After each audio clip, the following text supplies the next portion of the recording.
291페이지에 제공해 있습니다.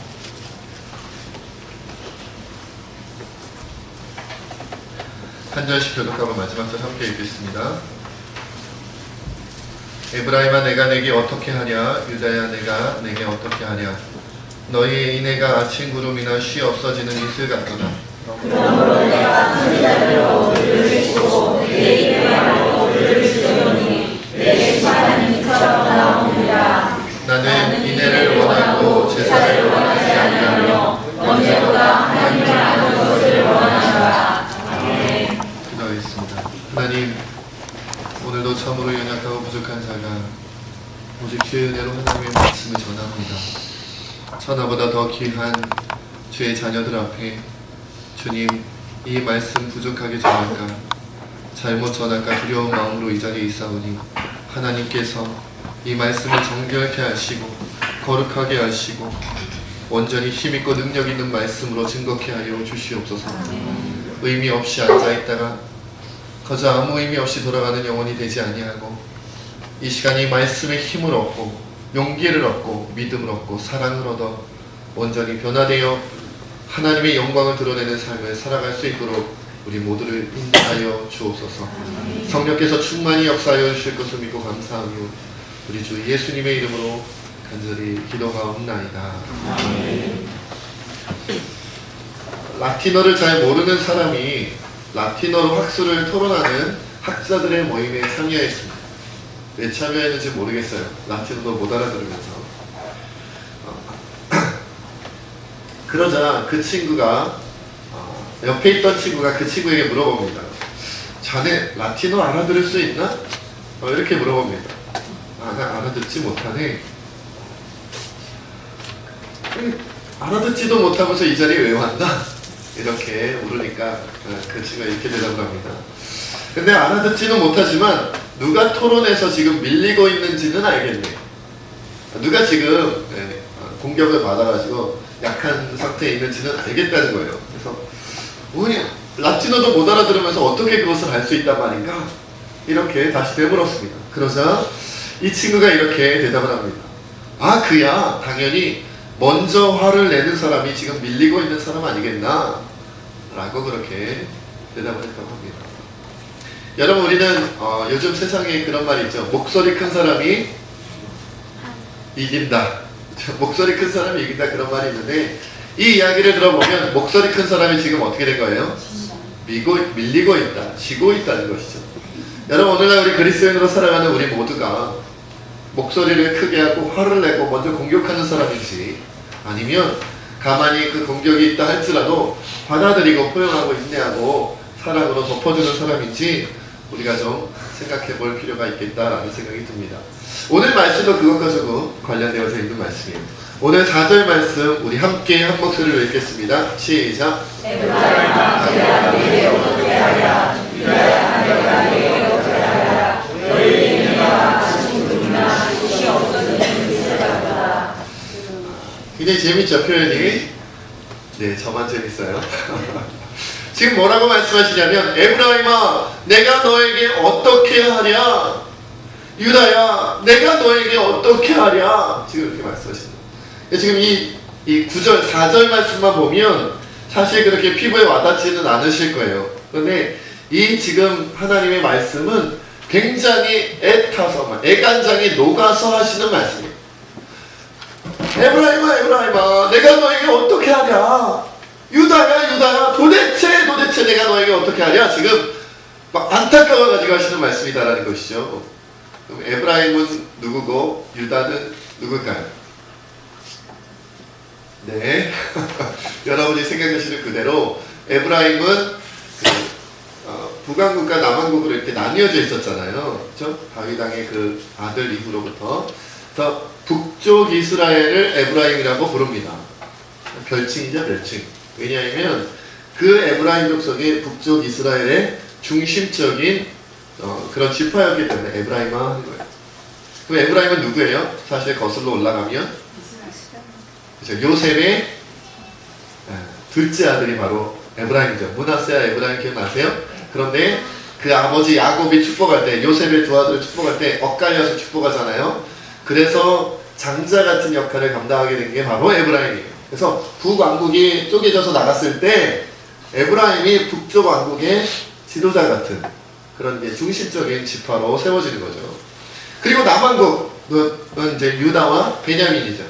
두 지파가 갈려 나갔는데 유다야라고 부를 때는 남쪽 유다를 가리키는 거예요. 그러니까 북쪽 에브라임과 그러니까 북쪽 이스라엘을 얘기하는 거고 남쪽 유다야 하면은 유다야 하면 남쪽 유다를 가리키는 거다. 우리로 치면 북한과 남한을 이제 얘기하는 것 같은 그런 느낌인 것이죠. 그래서 말하자면 북쪽으로 갈려나간 하나님의 백성아, 그리고 남쪽으로 갈려나간 하나님의 백성아, 내가 너에게 어떻게 하면 좋겠니? 라고 말씀하셔요. 꼭 무슨 부모님이 말 안 듣는 자녀에게 어떻게 하면 너가 아빠의 마음을 알겠니? 어떻게 하면 네가 엄마의 마음을 알겠니? 어떻게 하면 네가 선생님의 마음을 알겠니? 목사님 마음을 알겠니? 지금 막 안타까워서 얘기를 하고 있는 거예요. 도대체 뭐가 안타까우냐? 지금 호세아는 북이스라엘 쪽에서 주로 사역을 하는 그런 선지자예요. 그런데 말하자면 북이스라엘의 말기, 이제 멸망을 얼마 남두지 않고 예언했던 그런 선지자입니다. 그러니까 이 안타까움은 어떤 안타까움이냐면 나라가 망하게 생겼는데 어떻게 하면 좋겠니? 이 얘기예요. 여러분, 한 사람이 망해도 큰일이죠. 아닌가요? 별로 망하는 게 두렵지 않으신가 봐요. 한 사람이 망해도 큰일이에요. 그리고 한 가정이 망해도 큰일이죠. 그렇죠? 한 가정이 망해도. 안 망해보셔서 모르시는군요. 저는 약간 비슷한 경험이 있는데 가정이 망하는 게 정말 힘들더라고요.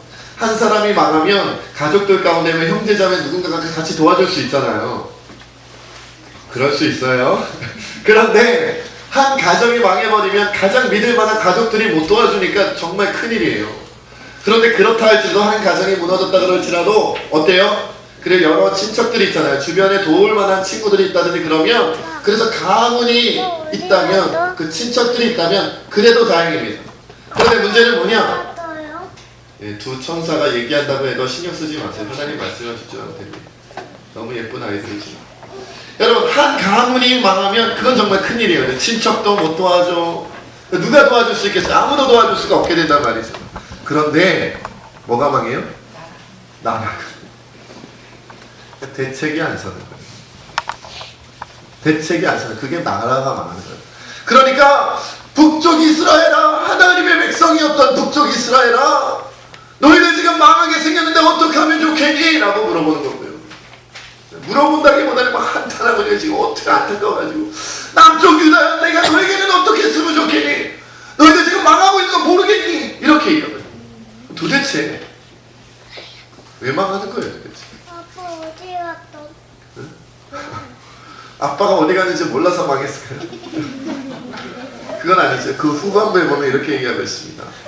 너희의 인애가 아침 구름이나 쉬 없어지는 이슬 같도다. 이것 때문에 망하게 됐다고 지금 간접적으로 표현하고 있는 거예요. 마치 시로 표현하듯이 북쪽 이스라엘 에브라임아, 내가 너희가 어떻게 하면 좋겠냐? 너희가 망하고 있는데 어떻게 했으면 좋겠냐? 남쪽 유다, 너희가 망하고 있는데 내가 너희가 어떻게 하면 회복할 수 있겠느냐? 어떻게 하면 그 망하는 길에서, 악한 길에서 돌이켜서 돌아올 수 있겠냐?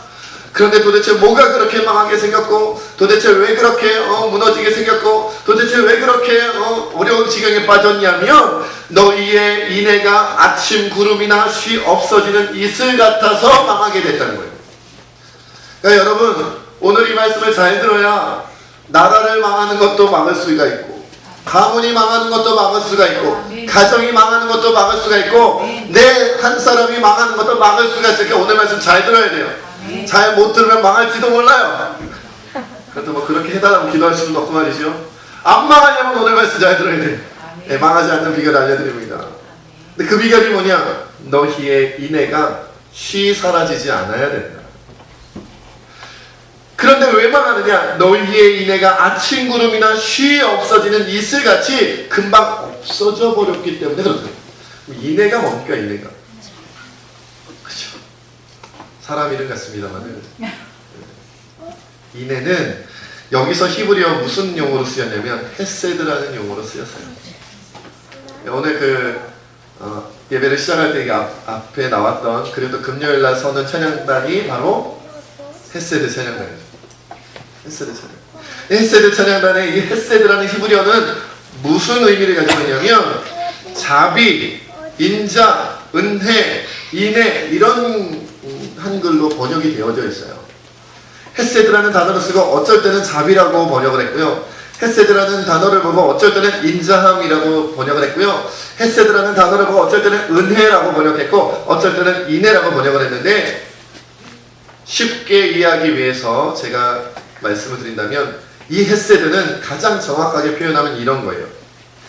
언약, 약속에 기초한 하나님의 변하지 않는 불변하는 사랑. 변하지 않는 사랑. 하나님의 변하지 않는 사랑. 약속이 변하지 않는다는 거예요. 하나님의 사랑을 표현하는데 그 사랑이 주어진 약속이 변하지 않는 사랑이다. 사랑은 하는데 약속이 변해요. 이랬다가 저랬다가 어제는 약속했지만 오늘은 못 지키겠다. 오늘은 약속하지만 내일은 변할지도 몰라. 그런 게 아니라 변하지 않는 하나님의 마음처럼 하나님이 약속하시기를 변하지 않는다는 거예요. 변하지 않는 불변하는 사랑. 그게 바로 헤세드예요. 그런데 이것이 없어져 버렸다는 거예요. 이것이 없어져서 너희가 망했다는 거예요. 여러분 돈이 없어서 망한 게 아니에요. 건강하지 못해서 망한 게 아니에요. 누가 싸워서 뭐 어떤 난리가 법석이 나가지고 이렇게 망하는 게 아니고 무너지는 게 아니고 사랑이 없어서 약속을 잃어버리고 사람들이 변해서 사랑하지 못하고 변해서 그래서 망한다는 거예요. 이 대상은 두 가지겠지요. 하나님에 대한 사랑을 우리가 잃어버린 거예요. 두 번째는 이웃에 대한 사랑을 잃어버려서 망하는 거예요. 여러분 우리가 망할 때 뭐 때문에 망한다고 생각합니까? 아 돈이 없어서 저 망했어요. 저 장사하는데 장사가 잘 안 돼서 망했어요. 아 내가 사업하는 사업이 잘 안 돼서 뭐가 막히고 그래서 망했어요. 우리 가족은 뭐 빚을 많이 져가지고 망했어요. 이렇게 표현하잖아요. 그렇게 생각하잖아요. 근데 주님은 생각이 다르세요. 너희가 돈줄이 막혀서 망한 게 아니라 무슨 인간관계에 무슨 문제가 생겨서 망한 게 아니라 다른 어떤 것 때문에 망한 게 아니라 건강을 잃어버려서 잘 나갈 수 있었는데 그때 그만 병이 나고 그때 그만 사고가 나고 그때 그만 어려운 일이 생겨서 그래서 망한 게 아니라 사랑이 없어서 망했다는 거예요.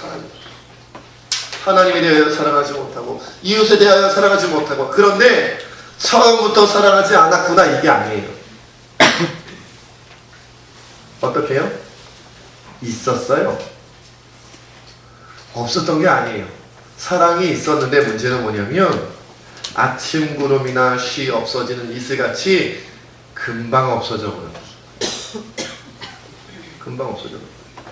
처음부터 없었던 게 아니라 사랑이 있었는데 하나님에 대한 사랑도 있고 이웃에 대한 사랑도 있었는데 그만 아침 구름이나 이슬이 금방 없어지는 것처럼 그만 사라져버렸어요.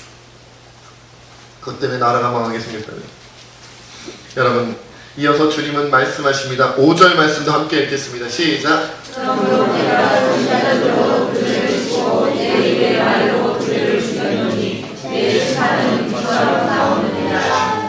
주님께서 선지자들을 보내셨는데 여기서 선지자들도 그들 하나님의 백성들을 쳤다고 말씀하시죠.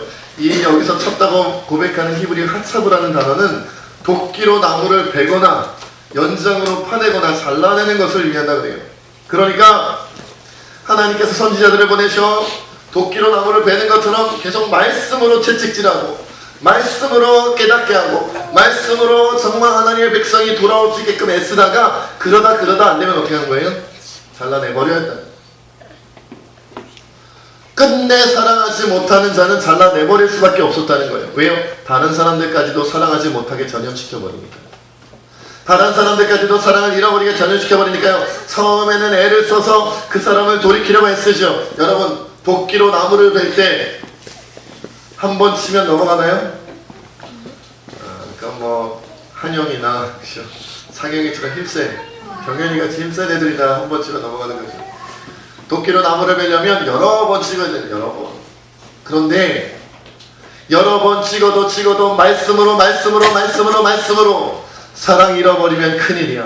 사랑 잃어버리면 끝나. 사랑 잃어버리면 다 잃어버리는 거야. 사랑을 잃어버리면 하나님을 잃어버리고 사랑을 잃어버리면 이웃을 잃어버리고 사랑을 잃어버리면 너의 인생을 잃어버리는 거야. 하나님께서 선지자를 통하여 하나님의 말씀을 계속 주시는 대로 끝까지 사랑하지 못했다는 거야. 결국 그런 사람들에 대해서 어떻게 했다? 잘라내버렸다. 잘라내버렸다. 여러분 망하게 생긴 분들 혹시 있으신가요? 요즘 이것도 막히고 저것도 막히고 이것도 막히고 그냥 하나님 장사도 안 되고 사업도 안 되고 회사에서도 잘 안 되고 그냥 취직이 안 되고 난리가 났습니다. 주님 어떻게 하면 좋겠습니까? 한탄하는 분이 있습니까? 내가 지금 하루 벌어 하루 사는 것도 힘들어 죽겠습니다. 그런 분이 있습니까? 그래서 하나님 내가 망하게 생겼는데 이제 절 좀 살려주세요라고 그렇게 하나님께 부르짖는 분이 있습니까? 여러분 우리 기도 제목이 바뀌어야 돼요. 하나님 내가 지금 하나님을 사랑하고 있나요? 내가 이웃을 사랑하고 있나요? 혹시 나의 사랑이 막혀서 내 길이 막힌 건 아닌가요? 내가 망하게 생긴 게 돈줄이 막혀서가 아니라 인간관계가 막혀서가 아니라 환경이고 상황이 아니라 내가 하나님을 사랑하고 이웃을 사랑하는 이 마음이 막혀서 내가 망하게 생긴 것은 아닌가요? 왜요? 말씀에 있잖아요. 더 바이블에 있잖아요. 성경 말씀으로 있잖아요. 나 다른 분의 말씀이 아니야. 위대한 성인의 말씀이 아니. 다른 어떤 위대한 어떤 연설가의 말씀이 아니에요. 하나님의 말씀이 사랑이 없어 망한다고 얘기합니다. 심지어는 하나님께서 참다가 아예 이렇게 얘기를 해버리십니다. 우리 6절 말씀 함께 읽겠습니다. 시작. 나는 이래를 원하고 세상을 원하지 아니하며 언제보다 하나님을 원한다. 기가 막힌 말씀이죠. 하나님 말씀하시는 나는 너희가 사랑하길 원하지 제사를 원하는 게 아니야. 여러분 구약시대의 제사는 오늘날 신약시대로 보면 당연히 예배라고 할 수 있겠지만 똑같다고 볼 수는 없겠습니다만은 일맥상통하는 게 흐름이 있는 거죠. 구약시대의 제사라면 신약시대로 보면 예배예요. 지금 여러분들이 드리고 있는 게 뭐예요? 예배죠.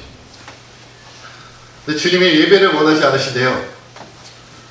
그럼 이제 우리 아동부, 우리 중고등부 청년들이 이제 일어나서 아싸 아유 주님도 원하시지 않는 예배를 왜 드려. 그리고 다 같이 일어나서 나가면 큰일이에요. 그죠? 그럼 안 됩니다. 하나님 마음을 알아야 돼요. 하나님 말뜻을 알아들어야 돼요. 잘못 알아들으면 안 돼요. 나가면 안 돼요. 나가시면 안 돼요. 이 말은 이 얘기예요. 나는 예배 때 너희가 살아가는 거 보고 싶어. 나는 예배 때 너희가 사랑하는 걸 보고 싶어. 너희가 사랑하지 않고 이 자리에 앉아있으면 너희의 예배가 나에게 너무 힘들어. 이 얘기예요. 이해가 되세요? 여러분 명절이 되면 친척들이 모이죠. 뭐 안 모이는 경우도 있겠습니다만 대개는 모여요. 잘 모르시는 것 같아요. 그럼 친척들이 모입니다. 아버지와 어머니가 연로하신 아버지와 어머니가 계시는데 시골에 잘 계시는데 이제 큰아들도 오고 둘째 아들도 오고 셋째 아들 넷째 아들 다섯째 아들 막 옵니다. 큰딸 둘째 딸 셋째 딸 넷째 딸 막 옵니다. 뭐 얘기하다 보니까 9남매가 돼버렸네요. 재밌으라고 얘기합니다. 아무튼 여기서 오면은 거기에 아들 딸도 오고 며느리도 오고 사위도 오고 그리고 그 자녀들 손자 손녀들까지 막 옵니다. 여러분 오는 게 좋은 거죠.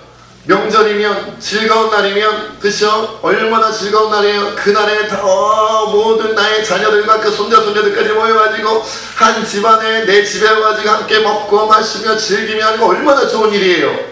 너무너무 좋은 일이죠. 아마 아버지 어머니께서는 그날을 손꼽아 기다릴게요. 빨리 설날이 왔으면 좋겠다. 빨리 추석이 왔으면 좋겠다. 빨리 내 생일날이 왔으면 좋겠다. 그때면 내 아들 딸도 보고 내 사위도 보고 며느리도 보고 내 손자 손녀들 그냥 애기 같은 것들도 보고 얼마나 즐거울까 얼마나 기쁠까 얼마나 행복할까 말이죠. 빨리 왔으면 좋겠다.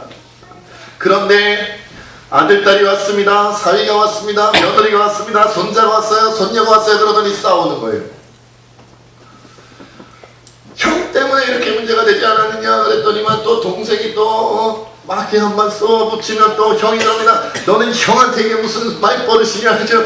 누나가 문제다 언니가 문제다 오빠가 문제다 동생이 문제다 네가 문제야 내가 문제야 하는 거 막 손자 손녀가 또 부모님이랑 싸우고 말이지요. 난리가 났어요. 명절이라고 모이면 1차 대전 2차 대전 3차 대전이 계속 벌어집니다. 아버지 어머니 그 자기 자녀들이 모여있고 자기 손자 손녀가 모여있는 그 자리에서 아버지 어머니의 마음이 너무 기쁘겠죠. 우리 자녀들이 아주 활발해서 잘 싸우는구나. 우리 자녀들이 너무 명랑하고 귀하고 힘이 있어가지고 그냥 만나면 붙는구나. 너무 기쁘겠죠? 그럴 리가 없잖아요.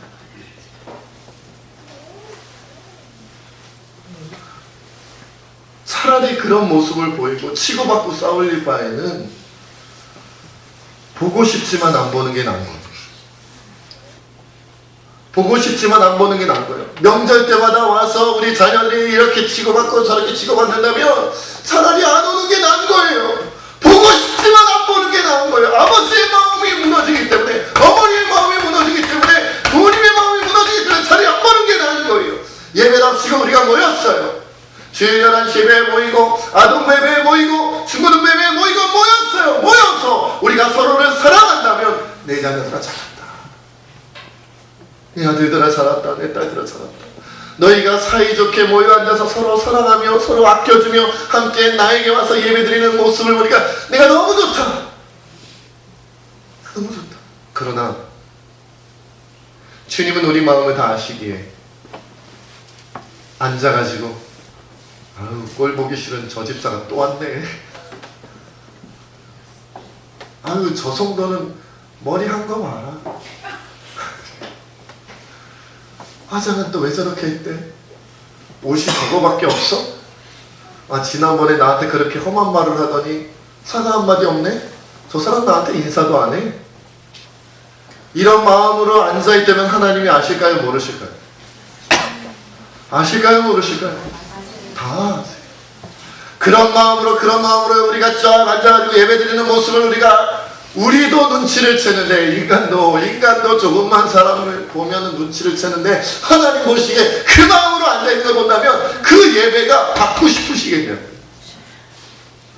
그리고 뭐라 그러세요? 번제보다 하나님 아는 것을 원하노라. 번제는 뭐예요? 머리끝부터 발끝까지 다 태우는 거라 그랬잖아요. 물과 피를 다 쏟아내는 거고요. 그리고 머리끝부터 발끝까지 털끝 하나 남기지 않고 다 불태워 버리는 게 번제예요. 완전한 헌신을 얘기하는 거예요. 완전한 헌신, 온전한 헌신, 이걸 얘기하는 거예요. 그런데 너희가 헌신하겠다고 나오는 거 원하지 않아. 내가 누군지나 좀 알아줘. 하나님이 누군지나 좀 알아줘. 하나님을 아는 것을 원한다. 내 마음을 좀 알아줘. 내 마음을 좀 알아. 이게 하나님 헌신한답시고 와가지고 제가 가끔 그런 얘기 많이 하죠. 예전에 그런 비유를 많이 들었던 것 같아요. 나는 짜장면 먹고 싶은데 내가 너를 사랑해. 그래서 매운 짬뽕 사줄게. 그럼 전 죽습니다. 저는 매운 거 먹으면 바로 그 자리에서 기절합니다. 어떤 집사님이 어떤 권사님이 저를 너무 사랑해도 이양수 목사님 너무 사랑해요. 제가 짬뽕을 2그릇 시켰습니다. 그러면 저한테는 감사하지만 고통이에요. 제발 안 사주시는 게 나아요. 안 사주시는 게. 우리 목사님을 너무 사랑해가지고 불닭볶음면을 사왔습니다. 안 사주시는 게 나아요. 차라리 그렇게는 사랑하지 않으시는 게 나아요. 하나님의 마음이 어떤지를 알아야 하나님을 즐겁게 하고, 하나님의 마음이 어떤지를 알아야 하나님을 기쁘게 하고, 하나님의 마음이 어떤지를 알아야 하나님을 흡수하게 하는 건데, 내 방식대로 내가 원하는 대로 가서 하나님을 사랑한다고 고백하면 하나님은 괴로우신 거예요.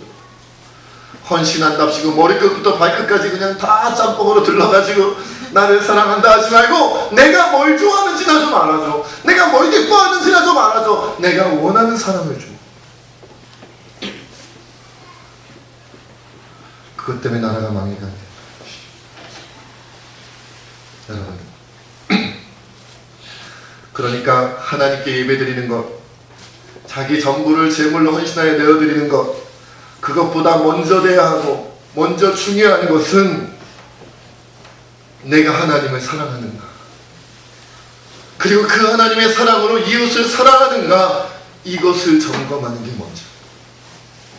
만약 지금 이 자리에 여러분이 사랑하지 못하는, 하나님이면 말할 것도 없고 그 누군가를 내가 아직 사랑하지 못하고 있다면 이 예배 시간에 기도해야 돼요.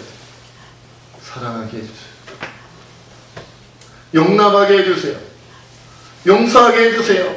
이해하게 해주세요. 그래야 하나님이 나의 예배를 기쁘게 받으시고 내가 헌신할 때 하나님 기쁘게 받으실 수 있으니 주님 내가 용서하고 사랑하게 해주세요. 여러분, 하나님의 사랑은 우리가 가끔 뭐라 그럽니까? 아가페의 사랑이라고 그러죠. 아가페의 사랑은 어떤 의미가 있어요? 네, 무조건적인 사랑. 무조건이라는 말은 노래 가사에 되죠. 무조건이야. 노래 가사에 되죠. 무조건이라는 말은 뭐가 없다는 거예요? 어이? 굉장히 어려운. 어떻게 하셨어요? 조건이 없다는 말이에요. 따지지도 않고 묻지도 않고 사랑한다는 말이에요. 조건이 없다는 거예요. 나한테 좋은 말 해주면 내가 사랑해줄 게 아니에요. 나에게 좋은 행동 해주면 내가 사랑해줄 게 아니에요. 나한테 핍박하고 나를 욕하고 나를 외면하고 난리를 치는데 사랑하겠다는 거예요. 왜? 조건이 없어. 그냥 사랑만 하는 거예요. 조건은 없어요. 왜 사랑해요? 몰라요. 조건 없어요. 그냥 사랑하는 거예요. 주님이 날 그렇게 사랑하셨어요. 여러분, 예수님이 여러분을 위하여 십자가에 매달려 돌아가실 때 여러분에게 어떤 조건을 거셨나요? 은천아, 매달 하나님께 100만원씩 바치면 내가 예수님을 너를 위해 십자가에 보내주마. 그렇게 예수님이 요구하셨나요? 하나님 조건을 거셨나요? 아니래잖아요. 초등학교 1학년 2학년도 알아요. 조건 없는 사랑이 뭔지를 초등학생들 1학년 2학년도 알아요. 여러분, 그거 아니란 말이에요. 조건이 없어요. 조건이 없어요.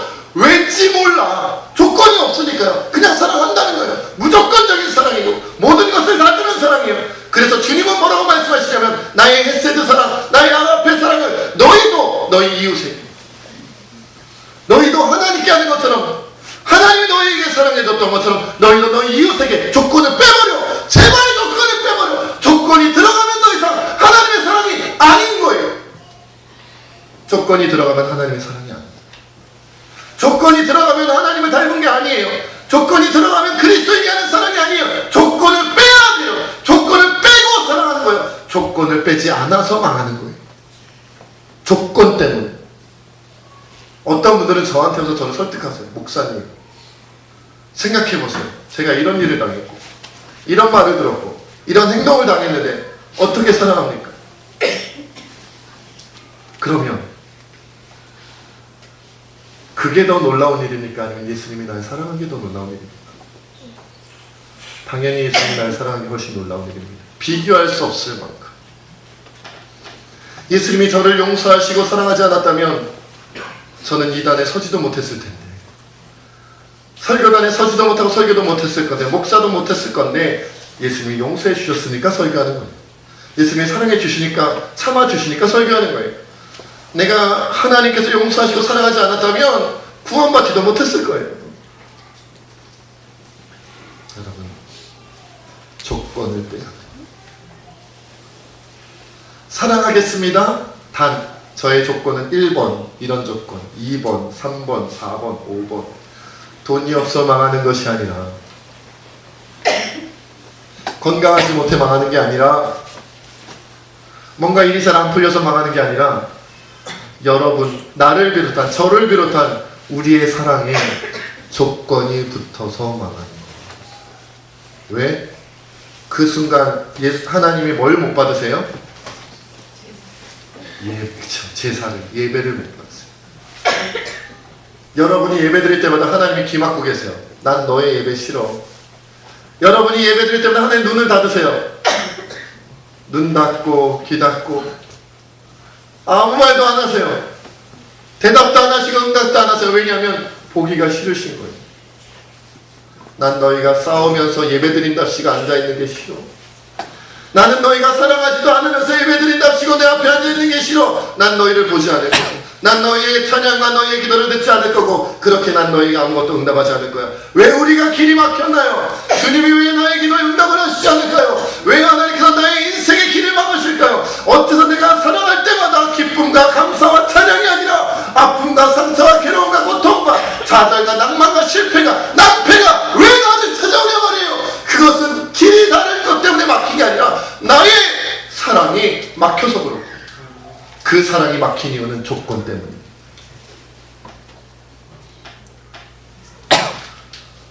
어떤 호수에서 배 한 척이 파손됐는데 6명의 아이들을 데리고 탔던 한 아버지가 있었다고 합니다.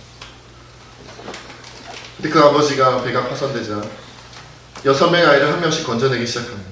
1명을 건져내고 2명을 건져내고 하지만 워낙 지치고 힘들어서 5명의 아이까지는 잘 구해냈지만 이제 또 한 번 6번째 아이를 향해 나아가려 할 때 너무 지쳤다는 걸 본인이 느꼈고 주변 사람들도 알 수 있었어요. 그래서 사람들이 말립니다. 자네 여기서 또 들어가면 자네도 죽고 아이도 죽어.